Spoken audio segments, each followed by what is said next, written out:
Eh di natanggal na dyan. Ano, dapat inano, tatanggalin mo lahat? Hindi. Oh. Diwa na dyan abong mo.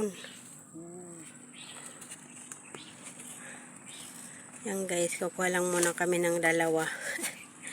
Kasi, pag tinanggal namin lahat, hindi naman agad makakain lahat, nasasayang lang. Yan kasing saging, kahit green pa. Yung galing sa San Mateo yan, di ba? Hindi. Kay Ate Dulo. Ay, yung sa San Mateo, nasaan? Maliliit. Nasaan na Igarod? Wala na yun. Ay, kala ko pa naman yun. Tinanong ni Ma Rosalia, sabi ko yan. Nagbabatik. Di siya tibungan na, nagkababa. Yan guys. Ito kasi kahit green pa yung dahon, ay yung ano, yung balat niya green pa pero hinog na. Ayan, takip.